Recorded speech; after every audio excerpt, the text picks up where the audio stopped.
Olá! O programa de hoje comemora os 283 anos de Florianópolis.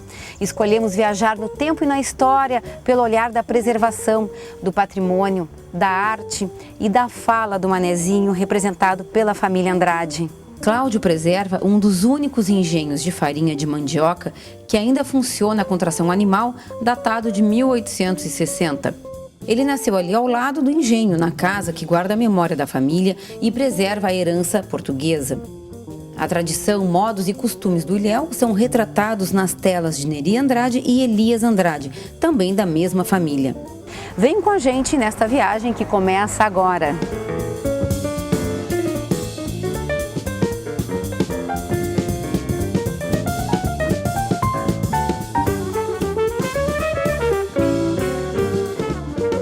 A primeira parte do nosso passeio em homenagem ao aniversário de Florianópolis começa aqui, ó, nesta casa onde nasceu o artista Cláudio Andrade.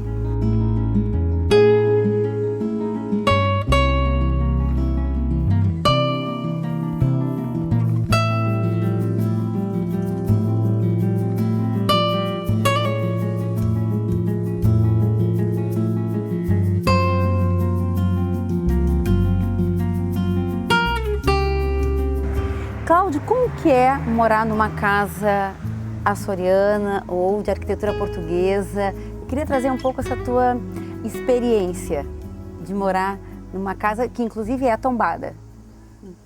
Olha, muita gente não gosta, né? Diz, poxa, casa velha, não tem conforto. Para mim é o contrário. Eu me sinto muito seguro nela, até mesmo pela questão das paredes grossas, das janelas resistentes, essa coisa toda, e pela questão também de ela ser no verão super fresca, né? Uma casa bastante arejada, ventilada, e no inverno ela é bastante quente também, então eu particularmente gosto muito.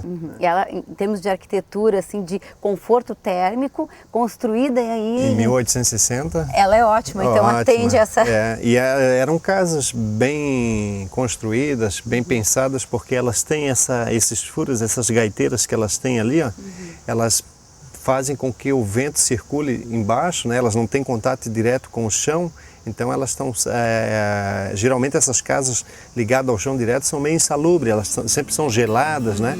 Essa não, ela tem como diria assim, climatizada, né?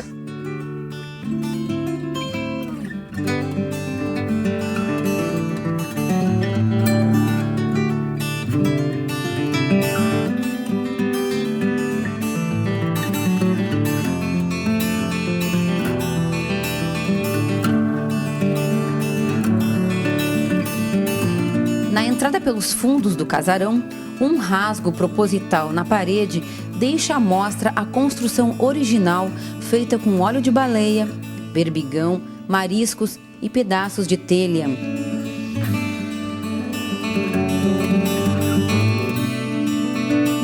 Nesta casa onde nasceu Cláudio, quase tudo permanece como seu pai deixou. O fogão a lenha é um exemplo. Aqui foi apenas acrescentado ladrilho hidráulico para enfeitar a superfície. A mesa de jantar já foi palco de conversas políticas.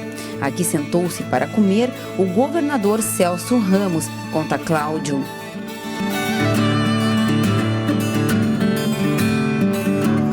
O piso da cozinha e da sala foi modificado, já que algumas madeiras apodreceram. O mezanino é novo e apenas surge como um elemento central, sem interferir nas paredes centenárias da casa. A mesa de prensa de um engenho serve de bancada na sala. E os quartos ficam logo depois da porta de entrada, como era de costume. Quem mora nessa casa hoje, queria contar essa história para as pessoas. Bom, essa casa na herança ficou para mim e para um irmão, né, pro Felipe, e eu moro nela, ele mora em outra casa, eu moro com a minha esposa e com a minha filha, e ela pertenceu aos meus antepassados, né, uma tia-avó do meu pai morava aqui, e em 1920 meu pai acabou vindo para cá, onde ele recuperou, que ela já estava também em mau estado, recuperou ela toda e veio para cá. E nós ficamos aí com a responsabilidade de preservar o que ele deixou. Ele tinha, eu sempre gosto de falar isso, que ele tinha assim, uma consciência muito grande em relação à própria construção, à própria cultura dele, né? Eu lembro que nós, quando éramos crianças, queríamos uma casa diferente. Criança quer ver alguém construir uma casa nova, queria tal. Ele tinha essa consciência de falar que a casa era boa e a pintura tinha que permanecer a mesma e tudo. Parecia assim que ele estava muito à frente do tempo dele, né?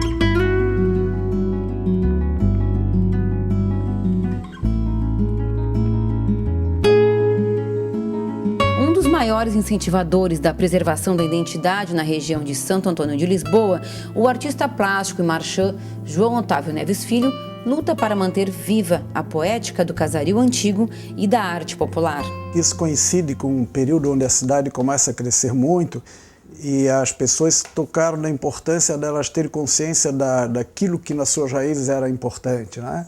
É uma forma, inclusive, de preservar a nossa identidade, né? Que antes não era muito valorizado. Na medida que a ilha começou a ser invadida por um processo, né, de especulação imobiliária e tal, começou também automaticamente uma certa consciência dos valores próprios. Eu cheguei aqui exatamente nesse momento, nos anos 70, 76, e quando a gente fez esse engenho aqui, ele acabou tendo uma influência assim, sobre o pessoal que vinha aqui e via, olha, isso dá também para fazer uma casa, né? Já tinha, o Campolim tinha comprado um engenho que tinha sido demolido, e aí o pessoal começou a ver, ter um outro olhar sobre aproveitamento de peças, né? Claro que isso aí também coincidiu com o final do ciclo dos engenhos enquanto produtores, né, de farinha. Hoje tem poucos, como o do Cláudio, mas essa ideia de aproveitar os elementos que sobraram do engenho para uma casa, a ideia de manter de alguma forma presentes, né, esses elementos que faziam parte do cotidiano do Ilhéu já há alguns séculos, né, que eu acho que é uma coisa muito rica. Há 11 anos esse espaço vem sendo utilizado pela Festa do Divino como abertura, né, da Festa do Divino, onde nesta sala que é na frente a gente acontece a novena, ainda rezada em dialeto e em latim pela comunidade, né, a ladainha de Nossa Senhora.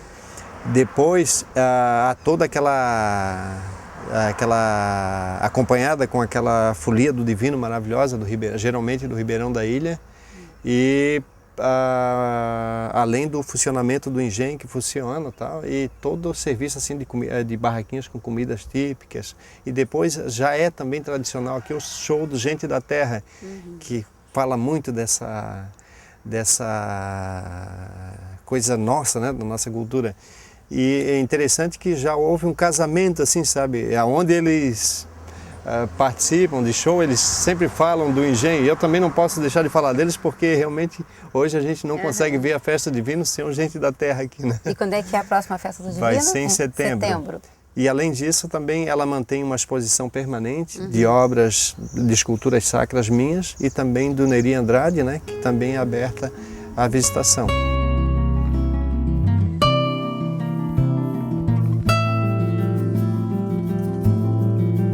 Cláudio está determinado a resgatar a cultura de seus antepassados.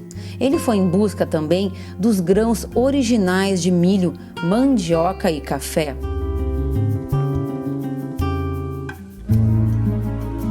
Nos mostra a sua própria colheita do café sombreado e das sementes de milho crioula. Não é à toa que ele é um dos representantes do Slow Food em Florianópolis, movimento internacional de valorização da comida regional. Olha ele aí tirando uma muda de açucena para mim. Toda a casa antiga tinha esta planta, além de butiá, zabumba e sica. Ao lado da casa do Cláudio fica um engenho de farinha construído pelos seus antepassados e um dos únicos em Santa Catarina tombado pelo patrimônio histórico e cultural. E você vai saber um pouquinho mais sobre ele depois do intervalo.